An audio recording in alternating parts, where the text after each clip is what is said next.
It is a coordinated plan to rig the elections because they can see the same polls we can. They know that what they're doing is deeply, deeply, deeply unpopular. And the millions or billions that they're going to raise from the corrupt people around them are not going to be enough to save them. And so their only chance is to rig the elections. And we at the state level, but Democrats in Congress need to step up and do everything we can to call this out, point it out, and make sure there are the resources to run free and fair elections, because there is no chance that this administration wins if there's actually a real vote. I'm Sarah Ewall-Wice with the Daily Beast podcast, in for host Joanna Coles. Today on the podcast, we have Alex Bors, a New York State Assemblyman who is currently running for Congress's New York's 12th district. We'll talk about his concerns about AI and the tech oligarchy's hold on the Trump White House. We'll get his thoughts on President Donald Trump and which members of his cabinet that he thinks Democrats should move to impeach. We'll also talk about his friendly rivalry with New York's Mayor Zohran Mamdani. But before we get into it, please take a moment and share this podcast with your friends. Invite them to subscribe to the Daily Beast YouTube channel. We have now reached our 500,000th follower, but we're gunning for 1 million. And with your help, I think we can get there. So here's my conversation with Alex Bors. Alex, thank you so much for joining me. It's a pleasure to have you on. I know that President Donald Trump and the White House this week, they announced their advisory council on technology and science.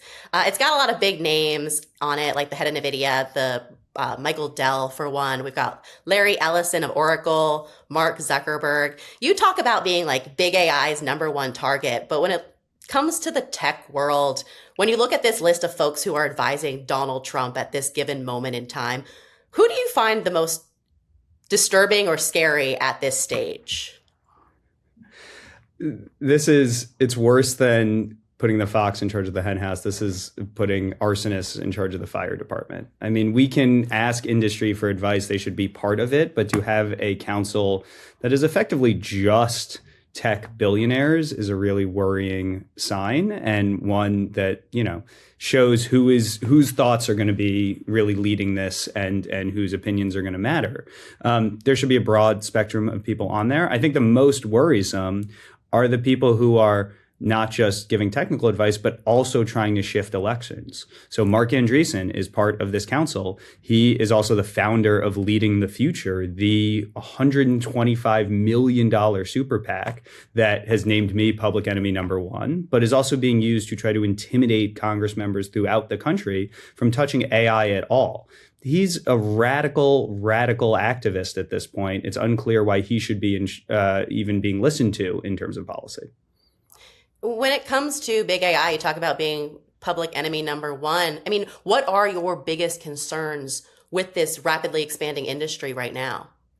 First of all, I am with the public. I am oligarchy enemy number one. And I think that's important to point out. These are people who are not listening to the public. They know their views are not popular, and they are trying to drown out the public with $125 million. This technology is moving so quickly, and it could bring a lot of really wonderful advances. I use it quite frequently. I'm very excited for what it could do in medical research. But right now, the decisions about it are being made effectively by 5 billionaires. And the American people want a say in how it develops. I'm really worried about what it means for the labor force. I'm worried for what it means for our children on both how they're learning. Are we updating our education system, our pedagogy to still teach critical thinking? But also some of the tragic incidents that we've had with chatbots as companies have rolled out this technology and these products without thinking about what the potential impacts could be. I'm worried about how the impact that AI will have on our democracy, not just from the spending hundreds of millions of dollars, but from the role that deepfakes are playing in making it harder to have real conversations. And I'm worried about some of the truly catastrophic risks that could come from really advanced AI development. Most Americans aren't strictly, anti-AI, tear it down, or pro-AI, let it rip. They want there to be reasonable guardrails. That's what I'm fighting for. When you talk about Trump being in bed with the tech oligarchy, what are your biggest concerns on what they can do or how they can deal with him? Well, the tech oligarchy are primarily concerned with their own profits. They're not concerned with protecting the American people. And sometimes those incentives will align and lead to innovation, but other times it'll lead to surveillance of the American people. We still don't have a national data privacy law, and I wonder if they're advocating for that.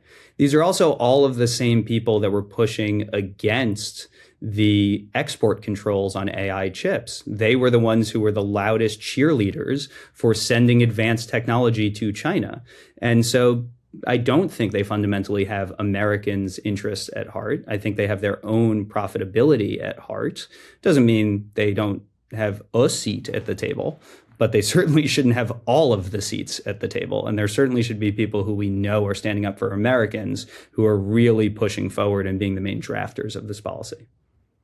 I want to follow up on that. Do you think President Trump or folks in his administration have the knowledge or experience to push back or contradict these folks that they have in the room when it comes to the industry leaders? No. I think many of the people in the Trump administration don't know the difference between a server and a waiter. I think these are not experts in technology and are not coming with their own vision of how it could serve people. They're coming with a vision of how it can serve their donors. And as long as you write a big enough check to the campaign, to the inauguration, to the White House ballroom, you then get to write a piece of Trump's AI policy. I mean, let's be clear, his AI policy is the most distinct from his policy everywhere else. Everywhere else, he's about tariffs and reshoring things in America and restricting trade. And then with AI, he wants to send the most advanced chips to China. This is a policy where they are not being consistent. They're not coming with an ideology. It is about what is best for them and their donors. I'm curious if you followed the whole breakup between the Pentagon and Anthropic. Basically, this was really about guardrails, essentially, according to the company, specifically with mass surveillance, as well as fully autonomous weaponry. And I wanted to find out from you, were you surprised that the company actually stood up to the administration, or that a massive tech company did stand up to the administration in this type of case? It's certainly not the norm. So it was encouraging to see a company really stand on their grounds. But I think what is sometimes lost in that noise is that companies are not just talking to the administration, they're talking to their employees and they're talking to their other customers. And you want to recruit the best and the brightest to work for you as a company. Engineers want to know that what they're working on is going to be used for good. And so to have a company, if the US government wants access to that technology, they want the best and brightest developments, then having real conversations with companies about what it'll be used for is an important part of that process. Because otherwise, talent can walk across the street and go work with someone else. If you really want the US government to have the best capabilities, it's important that sometimes you say, yes, we're only going to use it under these circumstances with this democratic control. That's important in any administration. It's especially important when we have the most lawless administration we've ever seen. I do want to talk a little bit about your background in a moment, because you do come from this industry. But before I do, I just want to get your broad take, top three maybe, on the things that you think are most important to regulate when it comes to AI. How should it be regulated? I put out a plan about a month and a half ago that had 8 points, and now you're making me choose my top three on that. But I do think it's shake it up a bit. I know. I'm trying to choose between my children here. I think the impact on kids is really first and foremost. I think the impact on the labor force is really important. And then, I'm going to give you four. I'm sorry, I can't choose three, but I'm going to say kids, the labor force, the environmental impacts, and then the truly catastrophic risks. The way we're talking about this is an arms race and what could go wrong if we're not putting guardrails on the most extreme uses. All of those really, really worry me. I do have a question. You're in your 30s. We're talking about a Congress that's much older than you as the median age. I'm actually going to quote Ted Cruz, maybe not a close ally politically to you, but he did say, quote, "To be honest, Congress doesn't know what the hell it's doing in this area. This is an institution. I think the median age of the Senate is 142. This is not the tech savvy group." And I want to get your take on, do you have faith in the elder members of Congress properly regulating AI and technology at this stage as it moves so rapidly? I think I am running for many reasons, but one is that we need people that actually do understand this technology in Congress. I am running to bring that expertise. I have a master's degree in computer science. I have 2 patents. I worked in the industry for nearly a decade. So I understand both how AI works on a technical level and the incentives that the companies have. Now, not everyone in Congress can be an expert on everything. In fact, it's impossible given all of the things that Congress needs to deal with. But the fact that there is currently only 1 Democrat in Congress with a degree in computer science, and I think only 2 Republicans with a degree in computer science, I don't know that we have the both broad expertise that is needed there, and perhaps more importantly, the willingness to really stand up to these guys, to be able to say, no, you're wrong. You can't just because you're coming from one of the big technology companies doesn't make you an expert, especially when it's the lobbyists who are coming who don't actually have a background in the technology. And to be able to call them out on some of the things they say that are not true and be able to advance the conversation forward, we need people willing to do that. And this race is kind of become a test of that, because Leading the Future has said they're going to spend $10 million against me and have publicly said that they want to make an example out of me. Who are they making an example for? Every other member of Congress, to say, if you actually stand up to us, we are going to come after your job. I think it's really important to show every member of Congress that you can still win while standing up for people and standing against some of the most extreme people in AI. Mm-hmm. I know one of the things that has been used against you is your background at Palantir. And I just wanted to ask you, what were you doing at that company? What can you share about your time there? Yeah, the irony is that the people who are funding the super PAC love Palantir. One of the co-founders of the super PAC is a co-founder of Palantir itself.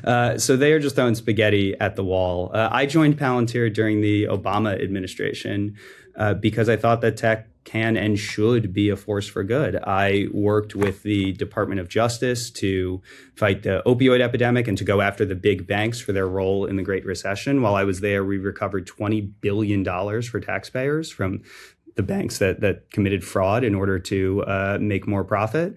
I worked with Veterans Affairs to better staff their hospitals and give veterans the care they deserve and need. I worked with the CDC to track epidemics. And then separate from me, there was a project that Palantir spun up with a section within ICE called HSI, Homeland Security Investigations, that during the Obama administration, the work was about anti-human trafficking, anti-drug trafficking, things that I think everyone would support. And then Trump comes in, takes office in 2017, tries to change the nature of the work everywhere, including at the Department of Justice, where I was leading the work, and tried to get us to work on immigration. And I said no. And the structure of our contract was set up where I could do that. It was 3 mutually agreed upon case types. Executives at Palantir made a different choice when it came to the work at ICE. They didn't put in the guardrails that would stop us from working on some of the, awful things then, but compared to what we're seeing now, oh my gosh. But even then, they didn't put in the guardrails. And when they made that clear to employees that they weren't going to do it, I quit. Mm-hmm. Are you still in touch with folks over there by any chance, or? Yeah. Fewer and fewer by the day, but yes. Ever run across Peter Thiel in your time there? I think I passed him in the hall once. I don't think we've ever actually had a conversation. Yeah. Okay. I want to go back to a more serious note that you did make at one point. You talk about ICE and its use of AI.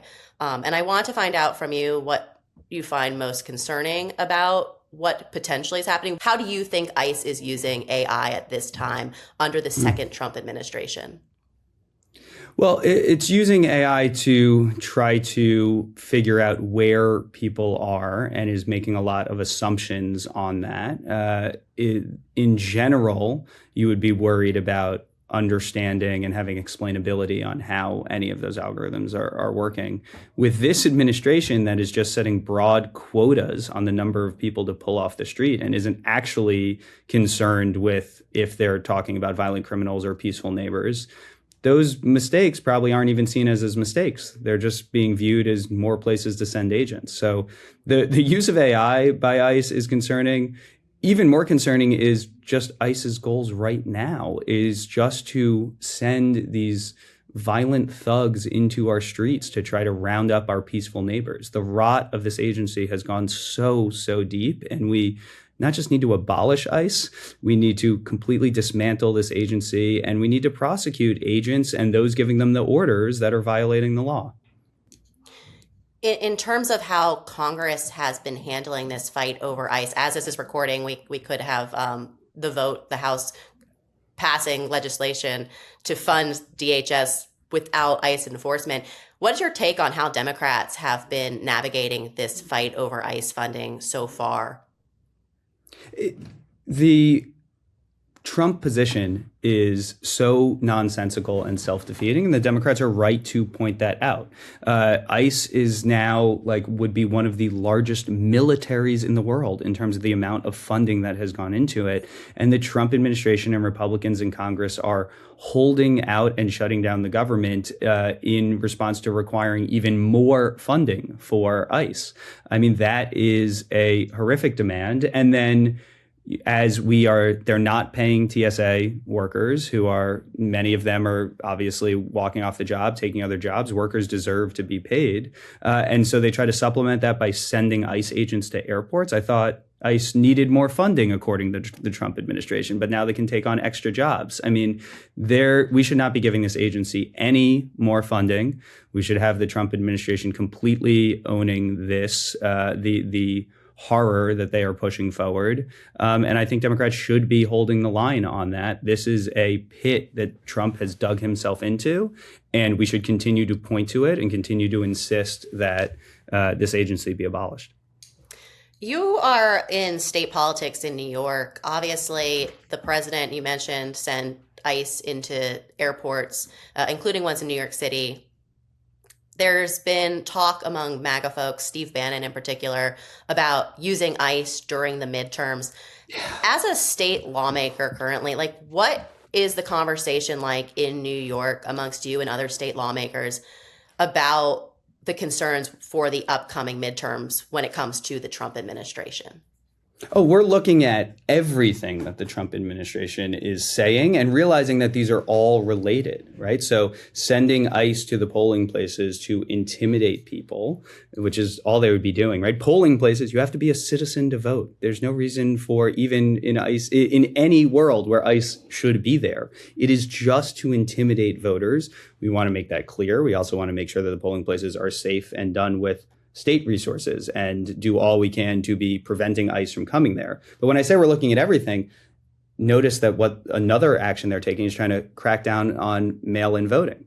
So they're saying, we're going to intimidate you at the polling place. And if your response is, well, I'm going to get a mail-in ballot, so I'm not interacting with agents. No, we're going to crack down on that too. It is a coordinated plan to rig the elections because they can see the same polls we can. They know that what they're doing is deeply unpopular. And the millions or billions that they're going to raise from the corrupt people around them are not going to be enough to save them. And so their only chance is to rig the elections. And we at the state level, but Democrats in Congress need to step up and do everything we can to call this out, point it out, and make sure there are the resources to run free and fair elections, because there is no chance that this administration wins if there's actually a real vote. You mentioned vote by mail. Just curious your thoughts when you saw that Donald Trump voted by mail this week in Florida. Trump is a hypocrite. Newsflash. He's a hypocrite on almost everything he's ever done. Of course, when it's convenient to him, when it helps him, then it's a good thing that expands democracy. But if it helps a normal American, well, then he's going to spit on it. So, of course, there's no problem with, in his mind, giving himself special treatment and kicking down American people. It's example number 285 of him doing it just this year. My favorite part is when he was asked about it, his excuse was, "I'm president of the United States," and that's the reason he could do that, and while calling it cheating for everybody else. I want to move on though and just talk about the midterms, big picture. I don't know if you're a guy who makes predictions or places bets, but I just wanted to find out, what are your thoughts on, how are you feeling right now about the Democratic Party and its chances in the midterms come November? I don't place bets, especially on political outcomes, and there should be a broader conversation about the legality of placing bets on political outcomes and ones that people control. But to give a fun no bet prediction, I think we're in a really strong place. As I am talking to, obviously, voters here in New York have their own thoughts, but even talking broadly throughout the country, people are seeing with their own two eyes what the reality of this administration means. And they're asking why Republicans in Congress have been going along with, in the one big beautiful bill, the largest wealth transfer from the poor to the rich that the country has ever done. In the ICE raids, why they are supporting sending armed thugs into our communities to round up citizens and non-citizens alike and terrorize people just for going about their day. They're wondering why the president who ran on no foreign wars managed to bomb 7 countries in a year without getting authorization for any of them. They're realizing that Trump is mostly focusing on his own enrichment and his own corruption and is doing absolutely nothing to make your life or my life better. And they're asking these questions and saying, at what point will your actions match your words? You know, they're too busy watching what Republicans are doing to listen to what they're saying. And so in November, I expect strong victories throughout the country. The House, I think, will certainly take back the majority, even with Trump trying to rig it through redistricting. The Senate is a tougher climb because of the nature of the map, but I think well within our possibilities. And when we take back either one or both houses of Congress, it will be on Democrats to be standing up to the Trump administration, to be investigating, subpoenaing everyone who is doing any of the illegal activity there, and really standing up for the American people. I think Democrats on Capitol Hill have a long list and maybe a big stack of subpoenas ready to go should they win in November. I am curious, are you on board with the effort to impeach Donald Trump? From a substance of it, 100%. I haven't thought much about the politics of it, but like, he has clearly committed impeachable offenses, multiple impeachable offenses. We've impeached him twice, and sometimes that seems like it politically strengthens him. So that's a conversation to have afterwards. If the question is, does this president deserve to be in office? Has he absolutely not. Has he committed impeachable offenses, or what I think broadly are probably crimes? Absolutely, yes. What's the best way to hold him accountable? And what's the best way to protect the American people and make sure we're delivering for that? I'd want to have more conversations, but certainly he is not fit for office. Any particular offenses you mentioned top of mind at this stage? I mean, the raw corruption is the most obvious. The setting up the fund for foreign governments to buy his crypto coin, and 25% of it goes straight into his back pocket, and then hosting dinners near government offices based on how much you gave, is just like absolute quid pro quo in the most obvious way. We've already talked about what he's done with ICE, and when Renee Good was shot, I gave a speech that night, and I said, the agent didn't pull that trigger by himself. Kristi Noem's hand was on the gun, and Donald Trump's hand was on the gun. When you tell agents to go into a community to hit a quota, you give them camo and masks and tell them that they are immune from any prosecution, and send them into our cities. you know what could happen. You are setting up the tinder and lighting the match. And so, yes, I think he bears some responsibility for all of those deaths. So this week we got a new DHS secretary, Mark Wayne Mullen, former senator from Oklahoma. There were efforts in the House before he was sworn in to impeach his former secretary, Kristi Noem. I'm curious, when you look at the Trump cabinet, there's been efforts also, or calls for, I should say, to impeach Robert Kennedy Jr. at HHS. Is there anyone specifically in this cabinet who you find to be the most problematic and you would push as a member of Congress to impeach? Oh my gosh. I mean, I called for Kristi Noem to be impeached. I would, RFK is certainly not fit for it. Pam Bondi seems to be doing just obvious collusion. There is a lot of really, I mean, Pete Hegseth, like, it's just, there's so many who were never fit for the job. But I think the broader question is, and the broader thing that Democrats need to think about is to realize that Trump can't do this by himself. Like, he does not care about the subpoenas. He has spent long enough finding ways to avoid the judicial system, and he's old enough now that it's not going to catch up to him. But everyone else around him does. People around Donald Trump have a habit of going to jail. And so it is important that Democrats realize that he cannot do this corruption by himself and be really forceful in holding everyone to account. That's how you start to change the incentives. When the people around Donald Trump know the end of the administration is coming and are getting the subpoenas, are getting the questions, they're going to think twice about continuing on with his corrupt plans. That's how you start to change the way this administration is functioning and kneecap their ability to hurt the American people.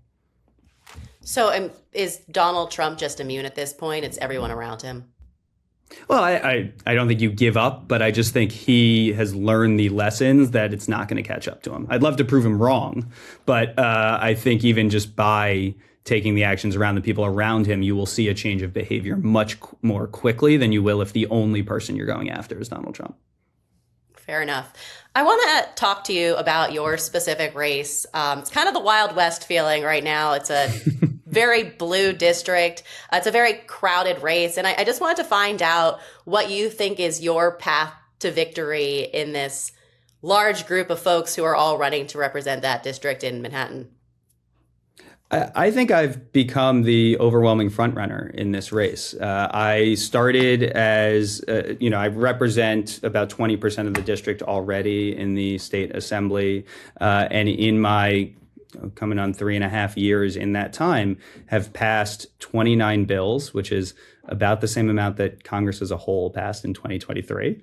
And because of that, I was ranked by the Center for Effective Lawmaking as the most effective new legislator from New York City, which is something I'm really proud of. Now, all of us have seen politics enough to know that just doing your job and passing the bills and working for people isn't always enough to win the next election. But this super PAC from Leading the Future that's come in has shown that of all of the candidates, there's, I think, 8 of us still running, all of us promising to fight Donald Trump.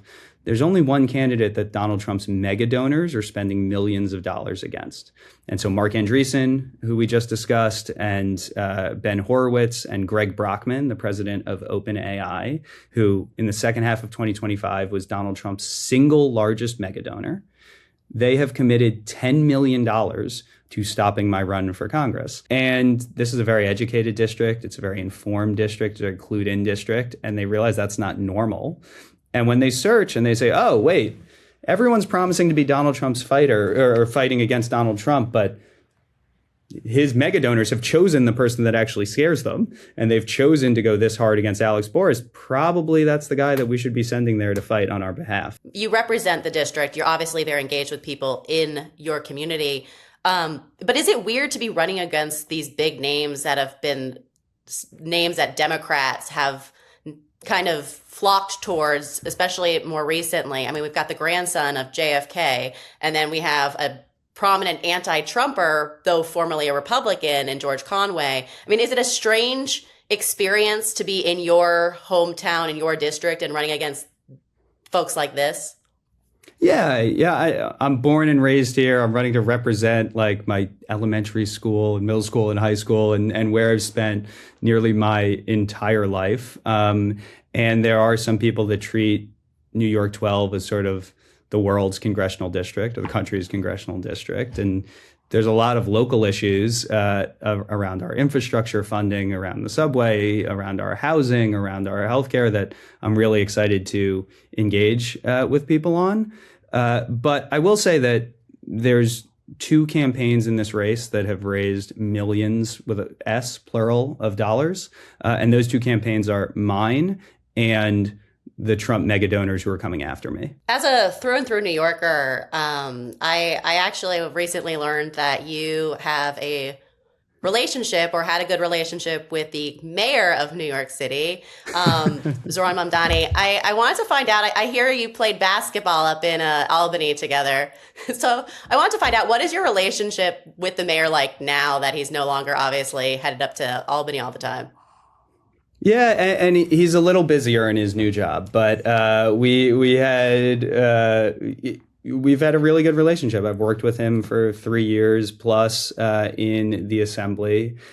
He was always very personable, very engaging. There were issues that we agreed upon that we worked really closely on. There were issues we disagreed upon, and we did that respectfully, if just as passionately.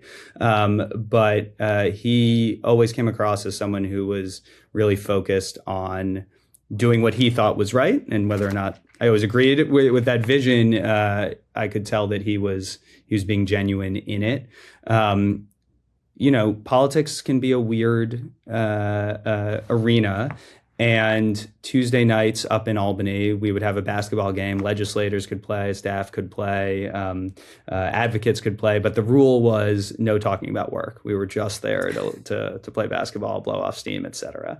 And I played, he played. Neither of us were the best on the court, but it was always fun. And on his election night, I was talking to a reporter about the race, about him, et cetera, and gave a bunch of real conversation about the issues. And then at the end, they said, anything else? And I said, well, what he lacks in his jump shot technique, he more than makes up for in defensive hustle. And that ended up being the only quote that they used. And he texted me a few days later, and he's like, you're calling out my jump shot now? And I'm like, that was a whole interview, And so then last week when he stepped up to the three with someone from the Knicks and drained the 3-pointer on his first shot, I saw him later. I was like, okay, clearly the jump shot technique's improved. All right. Well, then honest answer only, a one-on-one game, who wins? You or the mayor? I destroy him. Yeah, I destroy him. Team, he's an asset. Good defense, hustles, but yeah, no, he's got no shot one-on-one. Yeah. All right, we'll find out about that one. I'll be there if it ever happens. You let me know. With that said, though, I do want to get more on a more serious note. He has had an interesting relationship with President Donald Trump since he took office. And I wanted to get your thoughts on how you've seen the mayor of New York, someone who you have a relationship with, navigating dealing with President Donald Trump, also a native New Yorker. I'm very confident that Zohran would beat Donald Trump one-on-one in basketball, even given Trump's height advantage there. But no, I mean, it shows the focus on doing what you have to protect New Yorkers, right? And so when there are times to stand up against opposition, I mean, Zohran called Trump a fascist to his face. When there are times when you can use flattery to get new housing built, great. It is a real pragmatism, and I think that is an important thing in politics of figuring out. Ultimately, it should be about helping our neighbors. Ultimately, it should be about making their lives better.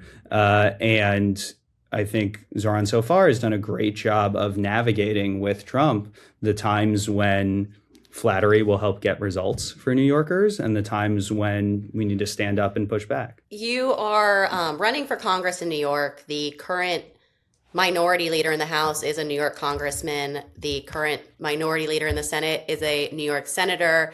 Would you support, or do you support their leadership if you were elected to Congress come November? Well, there's no circumstance where I am in the Senate while Chuck Schumer is there, given that he's from New York. So really the question is about the House. And yes, Sure. I plan to vote for Hakeem Jeffries as leader. I think we've had more discharge petitions successful, like the minority actually forcing a vote in the past 3-4 months than we had in the 30 years before then. That doesn't mean there aren't things that I wish could be improved. And if someone else were to run, I'll have the conversation with them. But no, I think our focus right now should be less on these internal fights and more on the big flashing warning signs we are getting from Donald Trump. That needs to be our focus right now.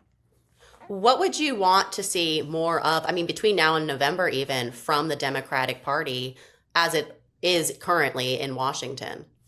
Yeah, there's the abbreviation about Trump, like TACO, where Trump always chickens out.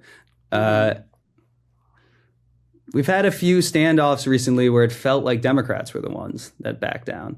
And I think we've, in many cases, chosen really good issues to stand up on, protecting healthcare, protecting our immigrant neighbors, fighting against the One Big Beautiful Bill, and fighting for those who need some helping hand for economic assistance. But we've sort of taken a stance and then found an off-ramp to it.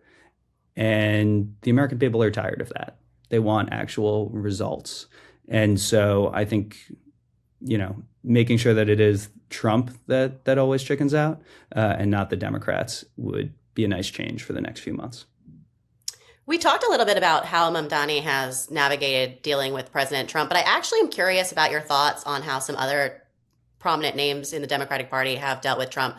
One being Governor Gavin Newsom, obviously across the country from you in California.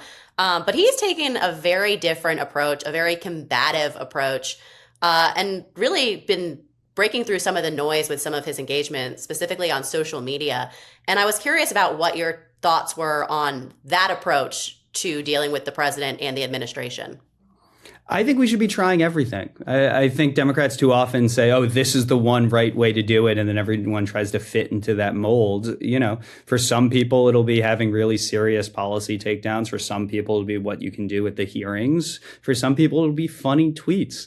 Like, great. The more, the merrier. I think that if it gets under Donald Trump's skin to be tweeting in a certain way, but more to the point, if it helps Americans see the hypocrisy and the unseriousness of our president in terms of really trying to help people, then that's a great thing. I think Democrats, we do a little too much of like policing our own message before we just reach out and talk to voters and see what works and realize that voters are different people. Voters are human and different things will work for different people. So, good on Gavin for trying that messaging. And it's certainly given me a chuckle or two.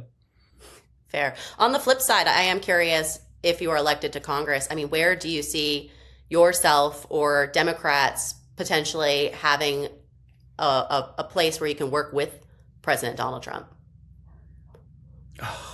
I was all geared up for you to say with congressional Republicans, and I have a bunch of places, but with Donald Trump. They follow Trump, so I mean, you could say congressional Republicans. Yeah, but... although we have seen some bipartisan movement around housing. We've seen some bipartisan movement around tech policy and AI policy, where actually I am excited about what the potentials are to work across the aisle. Trump seems bought and sold for by AI industries, but actually some of the congressional Republicans have been willing to stand up against him on that regard. For working with Trump, I mean, for me, the big one for this district is infrastructure, right? Trump envisions himself as a builder.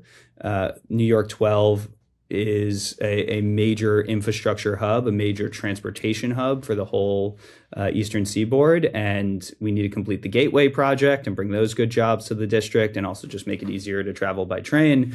We need to extend the 2nd Avenue subway, both up and down the east side along 2nd Avenue. We need to have Penn Station redevelopment, Port Authority redevelopment, and working together to actually build and develop infrastructure and make the built environment better for people. That is one that will continue to work.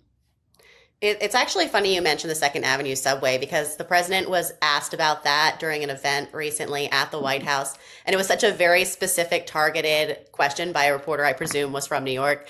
He was so surprised. He was like, the Second Avenue subway. He's like, they're still building that. What? And it was actually just a comical moment where also you remember he is from New York through and through originally. I want to talk about New York just more generally because you're running in a district in an iconic city. I mean, we have a national audience. What do you think is maybe the misconceptions about New York and Manhattan that you'd like to share with the people watching as you're out on the ground in this district right now? Oh my gosh, misperceptions about New York. I think people throughout the country should realize that we may not always be nice, but we are kind. We are in a rush to get places. We are trying to do a lot of things. We might speak brusquely, but we actually really look out for each other. And I think you'll find you ask a New Yorker for directions, you'll actually get real directions. We want people coming and visiting the city and seeing, share. I love nothing more than being able to share my love of the city with people that come and visit. I will yell at you if you walk 5 across on the sidewalk, but please come, please experience it. We are so proud of this city and that it really is the world city. So come visit. We're in a rush. We don't mean to be, too brusque, but we do really care. It's interesting you mentioned that. So I'm also a native New Yorker, and I will say I always tell people when they go to New York, I was like, no one's going to stop for you and say anything to you when you're getting out of the subway. But if they see you struggling without communicating, they will help you get up out of the subway and then just keep going. They're on a mission, but they will do the work and bring people along, which I always thought was a funny anecdote that explains it so well. They're in a rush, but they're kind human beings. And they might curse you out under their breath as they do it, but they are going to help you. But they're going to do it. Yeah. They're going to help you lift up that stroller. They're going to help you lift the box or the couch if you're trying to move a couch through the subway. It is kind of comical that I think people actually see that when they visit New York. Curious. I feel like you're going to have trouble answering this one as you're out and about. I mean, East Side versus West Side, they put the district together. How challenging is it for you to be campaigning on what used to be 2 separate districts on the west side of Central Park? You're obviously east side of Central Park. But what has been your experience there? What can you say about East Side versus West Side and campaigning on the ground? I think both sides have a deep, and throughout the entire district, I should say, it goes down to 12th Street, and so it's not just Upper East and Upper West. The entire district has real pride of place. And it is so densely packed that it's actually the smallest geographic district in the country, but it feels so large because all of these small little micro neighborhoods have their local bodega or their local institution or their local park. And so recognizing that they feel very distinct and sometimes the issues are quite distinct, but what binds them all together is this deep pride of place has been really fun. And getting to, I've been all over Manhattan, obviously growing up here, being born and raised here, but also even in elected office, I've spent a lot of time throughout the district because I work with colleagues on issues throughout. I mean, one of my big initiatives in the state legislature was an amendment to the New York State Constitution that would allow lots of regions, but especially Manhattan, to be able to get more judges. And so I've been in all parts of Manhattan talking about that issue. So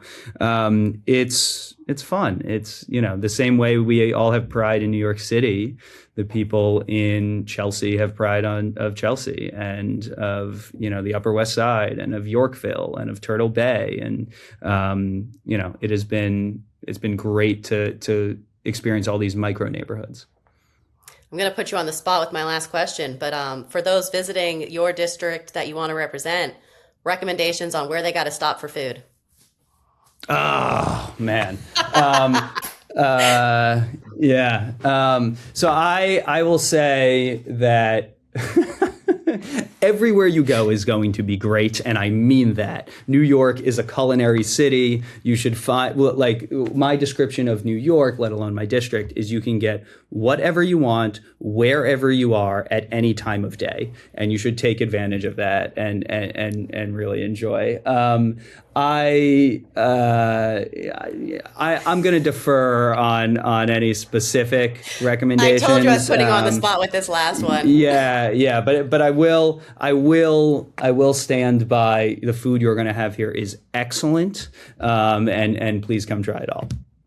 All right, Alex Bors, it's a pleasure speaking with you. Good luck on your race, and thank you. Thank you. It was a pleasure speaking with you as well. Thanks for having me. And that is our podcast today. I think one thing I will say is, Mr. Mayor, Mr. Zoran Mandani, if you're going to have a one-on-one basketball game, I would very much love to be there. I think the challenge is set, and we're all ready to go for that one. But with that, I want to remind our viewers to subscribe to our YouTube channel, share this podcast with your friends, and we love to hear from you. So please feel free to chime in online, follow us on social media, be it Twitter, TikTok, Blue Sky, Instagram. We love to get your thoughts, and we will try to incorporate them into future conversations. With that, I'm Sarah Ewall-Wice with The Daily Beast. So the good news is we have so many B-Beast tier members now. There are too many names to read out, and we really appreciate your support. Thanks to our production team, Devon Rogerino, Ryan Murray, Rachel Passer, Heather Passaro, Neil Rosenhaus.